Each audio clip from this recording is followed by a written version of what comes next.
Assalamualaikum warahmatullahi wabarakatuh.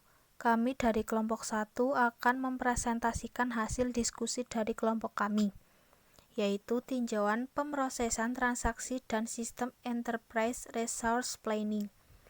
Disusun oleh Yunita Cindy Anggraini NIM 17020300076, Anissa Fairuz NIM 19020300033, Anafi Nur Dwitarani NIM 19020300105, Vien K. Ferenza Salsabila NIM 19020300124, dan Juleha Rahmawati NIM 19020300143.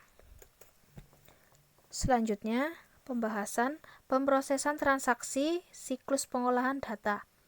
Terdapat 4 proses siklus pengolahan data, yaitu input data, penyimpanan data, pengolahan data, dan output informasi yang dilakukan pada data untuk menghasilkan informasi yang berarti dan relevan. Input data. Langkah pertama dalam memproses input adalah dengan mengambil data transaksi dan memasukkannya ke dalam sistem. Proses pengambilan data biasanya dipacu oleh aktivitas bisnis. Data yang harus dikumpulkan dari 3 setiap aktivitas bisnis. Yang pertama, setiap aktivitas yang menarik. Kedua, sumber daya yang dipengaruhi oleh setiap aktivitas.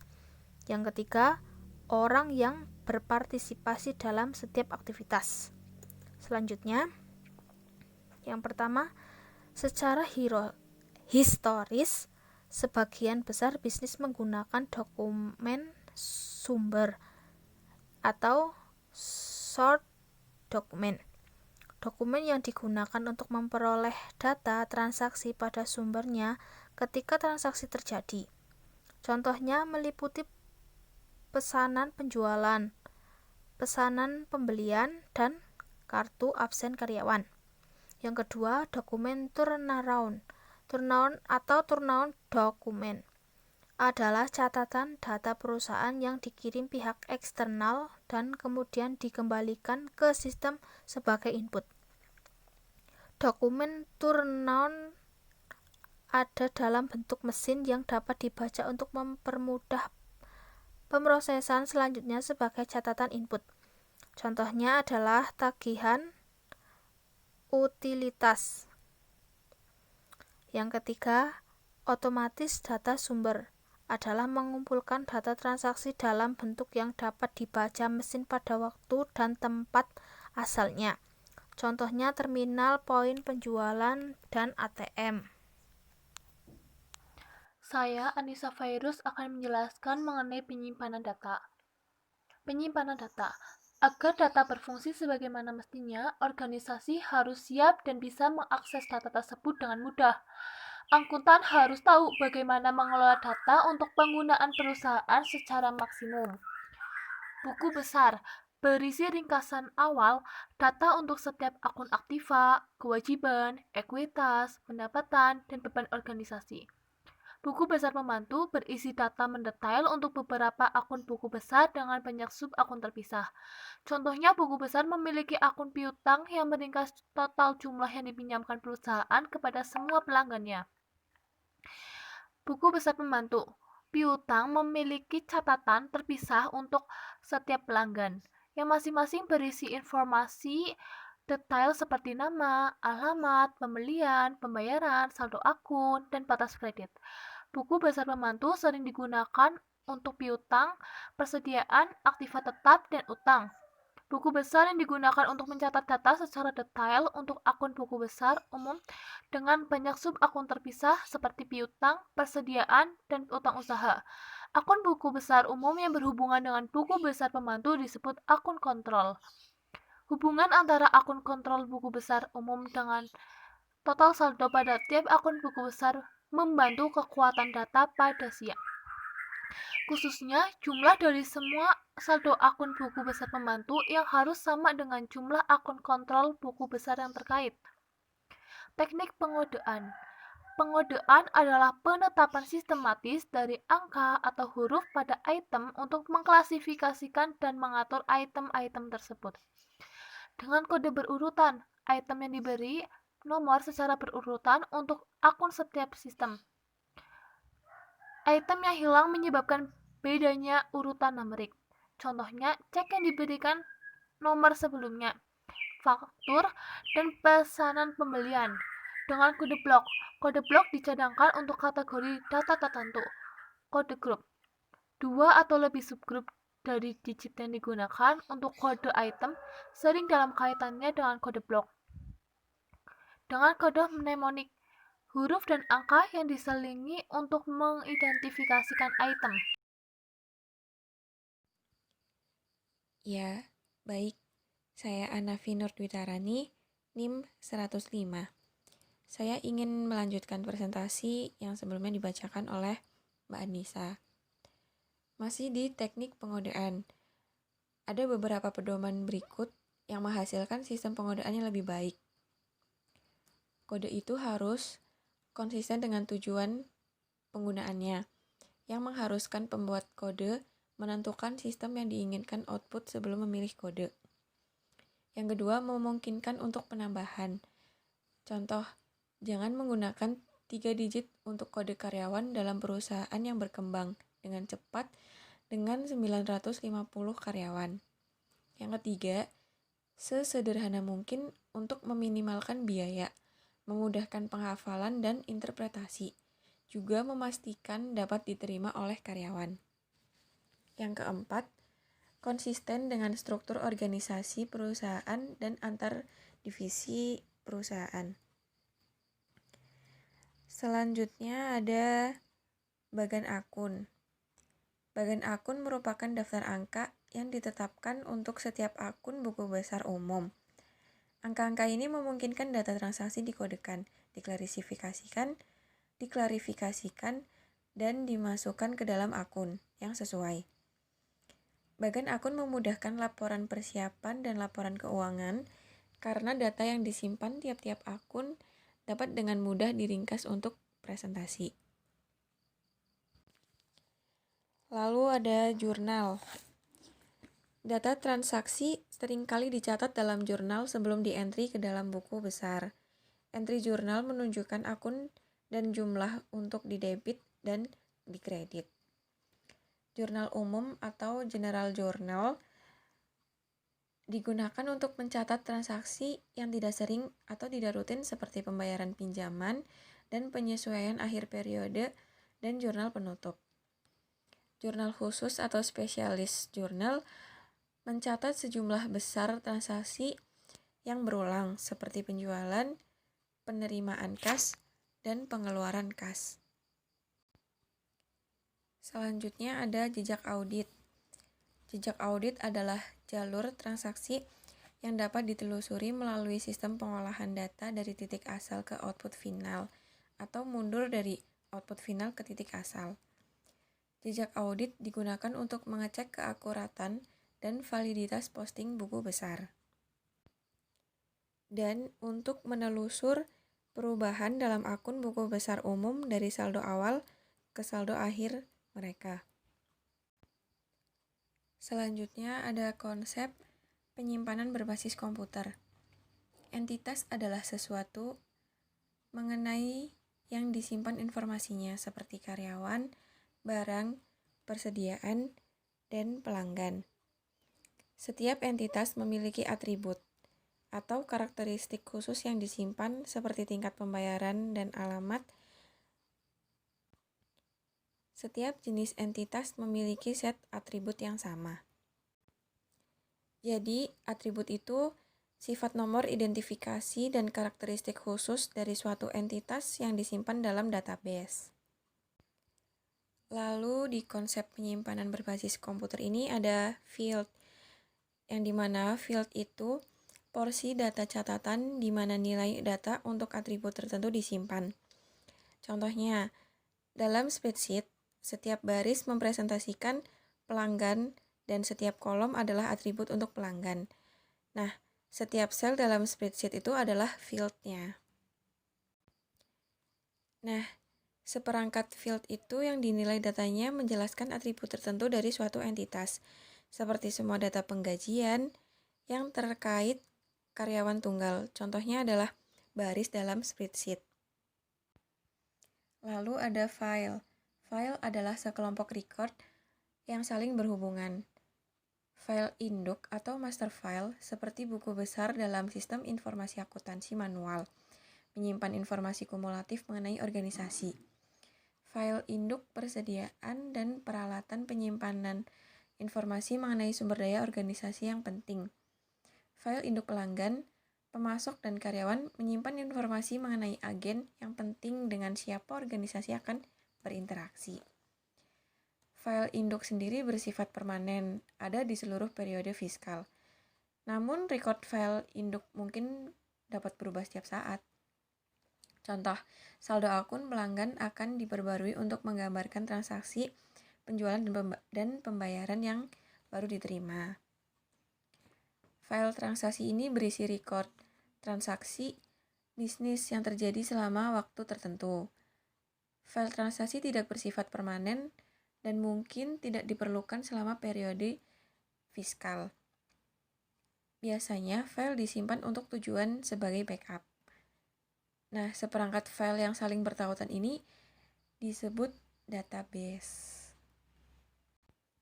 Ya, untuk selanjutnya dapat diteruskan oleh Mbak Vinka. Baik, saya Vinka Ferenza Salsabila, NIM 1902030124. Ingin melanjutkan PPT yang sebelumnya dibacakan oleh Anafi.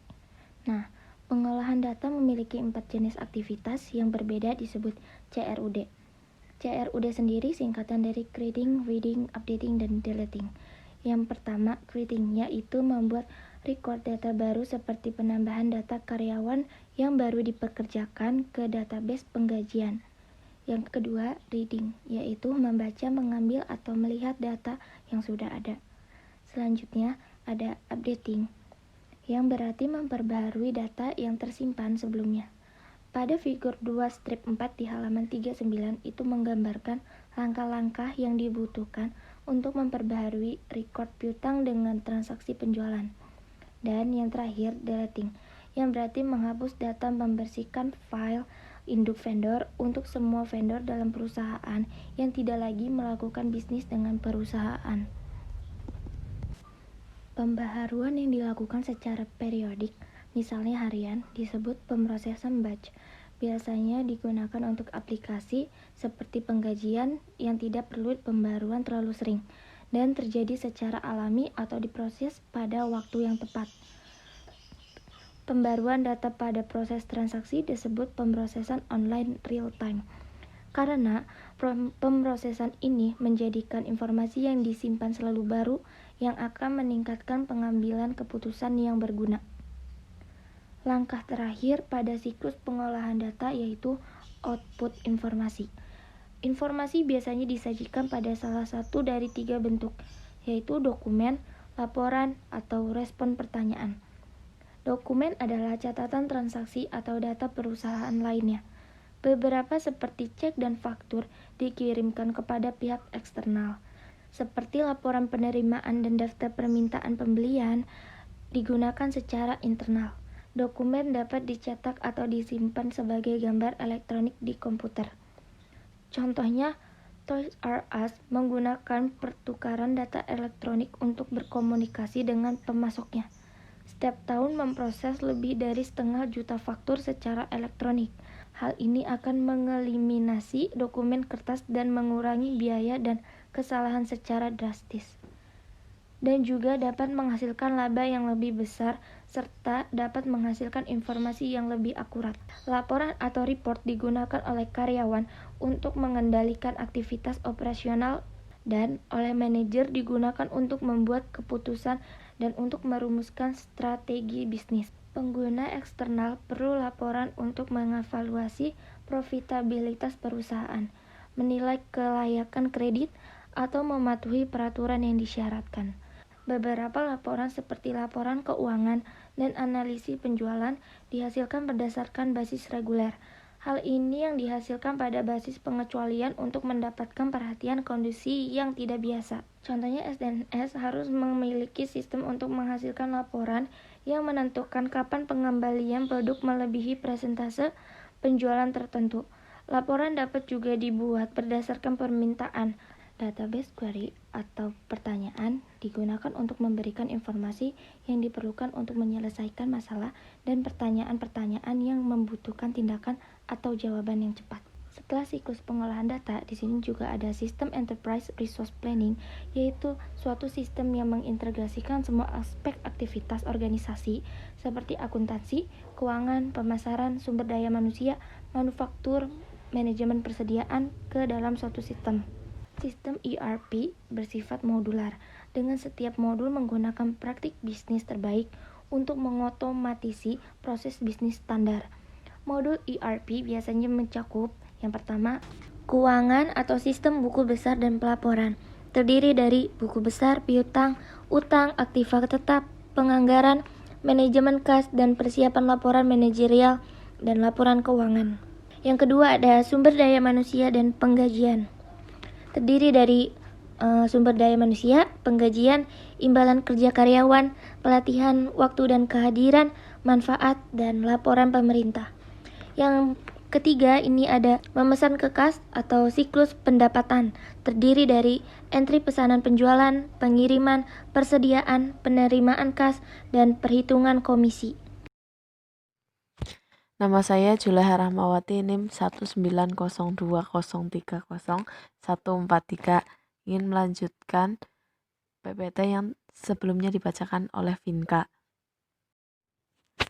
Modul selanjutnya yaitu membeli untuk membayar atau siklus pengeluaran, bisa juga disebut dengan siklus pembelian, terdiri dari mengatur pembelian, penerimaan dan inspeksi persediaan dan manajemen gudang, dan pengeluaran kas. Yang selanjutnya yaitu modul manufaktur atau siklus produksi, terdiri dari pengaturan penjadwalan produksi, daftar bahan baku, barang dalam proses, manajemen alur kerja, pengendalian kualitas, manajemen biaya, dan proses manufaktur. Yang keenam, ada modul manajemen proyek, terdiri dari penetapan biaya, penagihan, waktu dan biaya, unit kinerja, manajemen aktivitas. Yang ketujuh, ada modul manajemen hubungan pelanggan, terdiri dari mengatur pemasaran dan penjualan, komisi, pelayanan, kontak pelanggan, dan dukungan pusat panggilan. Yang terakhir ada modul alat sistem, terdiri dari alat untuk membuat data file induk, membuat perincian arus informasi, pengendalian akses, dan sebagainya. Adapun keuntungan dan kerugian dari sistem ERP. Sistem ERP dan database terpusat memberikan keuntungan yang lumayan banyak. Di antaranya, ERP memberikan tampilan tunggal atas data organisasi dan situasi keuangan yang terintegrasi di seluruh perusahaan. Menyimpan semua informasi perusahaan dalam database tunggal itu dapat memecahkan hambatan antara departemen dan arus informasi. Yang kedua, input data diambil atau dikunci sekali. Jadi, kita tidak perlu berkali-kali memasukkan ke dalam sistem yang berbeda. Mengunduh data dari satu sistem yang lain tidak lagi diperlukan. Keuntungan yang ketiga yaitu manajemen mendapatkan visibilitas yang lebih besar ke dalam setiap area perusahaan dan kemampuan dalam memonitor yang lebih besar. Karyawan lebih produktif dan efisien karena mereka dapat cepat mengumpulkan data dari dalam dan luar departemen mereka. Yang keempat, organisasi memperoleh pengendalian akses yang lebih baik. ERP dapat mengonsolidasikan berbagai perizinan dan model keamanan ke dalam struktur akses data tunggal. Yang kelima yaitu prosedur dan laporan akan terstandarisasi untuk semua unit bisnis. Standarisasi ini akan menjadi sangat berharga ketika perusahaan melakukan merger dan akuisisi karena sistem ERP dapat menggantikan beberapa sistem berbeda menjadi satu sistem yang terintegrasi. Yang terakhir, pabrik produksi mendapatkan order produksi baru secara real time dan otomatisasi proses produksi akan meningkatkan produktivitas produksi. Selanjutnya ada kerugian menggunakan sistem ERP. Kerugian yang pertama yaitu biaya hardware, software, dan biaya konsultasi. Dari ERP ini berkisar 50 juta US dollar sampai 500 juta US dollar untuk perusahaan furnitur. Biaya upgrade berkisar 50 juta sampai 100 juta US dollar. Dan perusahaan berukuran medium berkisar 10 juta sampai 50 juta US dollar. Yang kedua, waktu yang dibutuhkan. Memerlukan waktu beberapa tahun untuk memilih dan mengimplementasikan sistem ERP keseluruhan, tergantung pada ukuran perusahaan, banyaknya modul yang harus diimplementasi, jumlah customization, dan ruang lingkup perubahan. Sehingga implementasi ERP memiliki risiko tinggi atas kegagalan proyek. Yang ketiga, perubahan proses bisnis. Jika perusahaan tidak ingin menghabiskan waktu dan uang untuk melakukan customization terhadap modul, maka perusahaan harus melakukan perubahan proses bisnis agar sesuai dan dapat menerima sistem ERP yang baru akan ditetapkan tersebut. Kegagalan untuk dapat menyesuaikan proses bisnis dengan software ERP menjadi penyebab utama kegagalan proyek implementasi ERP. Yang keempat, ada kompleksitas. Hal ini berawal dari mengintegrasikan aktivitas bisnis dan sistem yang berbeda, di mana masing-masing hal tersebut memiliki proses, aturan bisnis, data semantik, hierarki otorisasi, dan pusat keputusan yang berbeda-beda. Yang terakhir ada resistensi. Perusahaan yang memiliki banyak departemen dengan sumber daya, misi, laba dan rugi yang terpisah-pisah akan merasa bahwa satu sistem yang terintegrasi hanya memiliki sedikit keuntungan. Implementasi ERP juga membutuhkan pelatihan dan pengalaman untuk menggunakan sistem ERP secara efektif, dan penolakan atau penentangan dari karyawan merupakan alasan utama mengapa implementasi ERP tidak sukses. Tidak mudah untuk meyakinkan karyawan agar mengubah cara mereka melakukan pekerjaan mereka, melatihnya dalam prosedur baru, menguasai sistem baru, dan meyakinkan mereka untuk berbagi informasi sensitif. Penolakan dan kaburnya batasan perusahaan dapat menyebabkan permasalahan dengan moral karyawan, akuntabilitas, dan garis pertanggungjawaban. Sekian presentasi dari kelompok kami. Wassalamualaikum warahmatullahi wabarakatuh.